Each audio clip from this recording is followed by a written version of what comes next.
নমস্কার, আপনারা দেখছেন ত্রিপুরার খাস খবর। এই মুহূর্তের বিশেষ খবর। ত্রিপুরার লেক চৌমোহনী বাজার পরিদর্শনে মেয়র দীপক মজুমদার। বাজার কমিটির কাজে তিনি বেশ উষ্ণ প্রকাশ করলেন। বাজারের উন্নয়নে অবিলম্বে বেআইনি দখলদারদের উচ্ছেদের নির্দেশ দিয়েছেন। উদ্যোগ নেবেন পুর নিগম বলে একথাও তিনি জানিয়েছেন। আসছি পরের খবরে। স্টেশন মাস্টারের গাফিলতিতেই হাওড়া মুম্বাই ট্রেনে দুর্ঘটনা, রেলের বিবৃতি ঘিরে জোর চর্চা।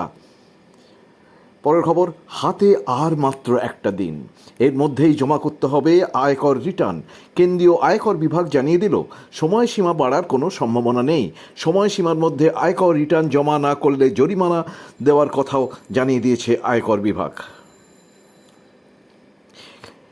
কেরলের ওয়ানরের ধসে মৃতের সংখ্যা বেড়ে 100। ইতিমধ্যেই ভূমি ধসে উদ্ধারের কাজ চালাচ্ছেন সেনা, নৌসেনা, বায়ুসেনা ছাড়াও রাজ্য ও কেন্দ্র দুই তরফই।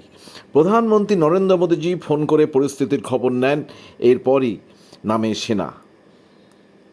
এবার খেলার খবর। Paris Olympic. কালিকট থেকে প্যারিস সাইকেলে জ্যাভলিনের নীরজ চোপড়াকে সমর্থন করতে কেরল থেকে দুই যুবক প্যারিসে পৌঁছলেন 22,000 কিলোমিটার পথ পাড়ি দিয়ে। হকিতে ভারতের ছেলেরা আজ নিজেদের তৃতীয় ম্যাচে 2-0 গোলে আয়ারল্যান্ডকে হারালো। প্রথম ম্যাচে নিউজিল্যান্ডকে হারানোর পর সোমবার শক্তিশালী আর্জেন্টিনার সঙ্গে 1-1 ড্র করেছিল হরমনপ্রীতরা। আজ আবার জয়ের সরণিতে ফিরল ভারত। ব্যাডমিন্টনের ডাবলসের তৃতীয় বাছাই সাত্বিক সাইরাজ এবং চিরাগ শেট্টি স্টেট সেটে ইন্দোনেশিয়ার ফাজার আলফিয়ান এবং মোহাম্মদ রিয়ান জুটিকে হারিয়ে কোয়ার্টার ফাইনালে উঠলেন। বৃহস্পতিবার তারা কোয়ার্টার ফাইনাল খেলবেন।